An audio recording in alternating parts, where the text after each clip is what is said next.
શહેરના વારસિયા સ્થિત પ્રેમ પ્રકાશ ધર્મતીર્થના સંત શ્રી મુકેશ સાંઈનો 46મો જન્મદિવસ ઉજવવામાં આવ્યો। પ્રેમ પ્રકાશ ધર્મતીર્થના સૌ ધર્મપ્રેમીઓ તથા સિંધી સમાજના લોકો દ્વારા પ્રેમ પ્રકાશ ધર્મતીર્થ સ્થાન ખાતે સંત શ્રી મુકેશ સાંઈના જન્મદિવસ નિમિત્તે કેક કાપીને ઉજવણી કરવામાં આવી। સાથે જ તેઓના નિરોગી દીર્ઘાયુ સારા સ્વાસ્થ્યની કામના સાથે વિશેષ પૂજા કરવામાં આવી હતી। આ પ્રસંગે સંત મુકેશ સાંઈએ સૌ ભક્તો દ્વારા આપવામાં આવેલા વધામણા અને શુભેચ્છાઓ બદલ આભાર વ્યક્ત કર્યો હતો અને આશીર્વાદ પણ આપ્યા હતા। જન્મદિવસના આ શુભ અવસરે સિંધી સમાજના નાના મોટા સૌ અગ્રણીઓ તથા ધર્મપ્રેમીઓ વિશેષ ઉપસ્થિત રહ્યા હતા।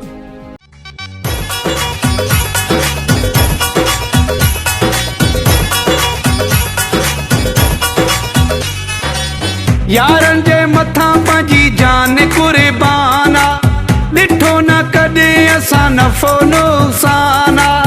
यारन जे मथा पंहिंजी जान कुर्बाना ॾिठो न कॾहिं असां नफ़ो नुक़साना। असां त जवाई न लाए आहियूं माण्हुनि पैसा कमाया,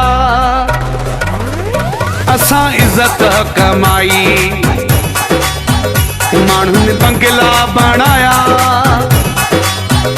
असां संगत बणाई।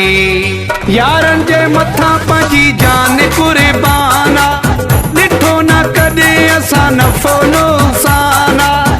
असां त जवाई न लाए आहियूं माण्हुनि पैसा कमाया, असां इज़त कमाई माण्हुनि बंगला बणाया, असां संगत बणाई।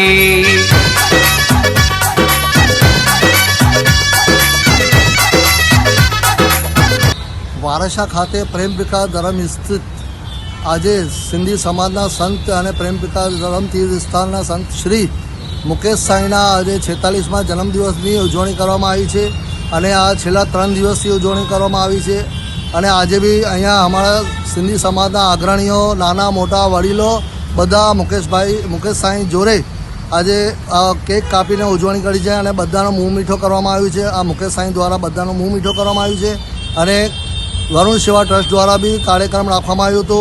એ બી કાર્યક્રમમાં બધા અગ્રણીઓ હાજર હતા અને અહીંયા છેલ્લા કેટલાક વર્ષોથી આ મુકેશ સાંઈ દ્વારા સેવા પણ આપવામાં આવી છે અને કોરોનાના ટાઈમથી લઈને આજ સુધી અને જ્યારે પૂરગ્રસ્ત પાણી આવ્યો હતો ત્યારે બી ગરીબોમાં અને જ્યાં પાણી આવ્યું હતું ત્યાં બી ભોજન પહોંચાડવાનો કાર્યક્રમ કરવામાં આવ્યો હતો અને આ મુકેશ સાંઈ બધાને હાજર રહે છે, બધાના કાર્યક્રમમાં અને કાર્યમાં હાજર રહે છે અને બધાને મદદગાર થાય છે।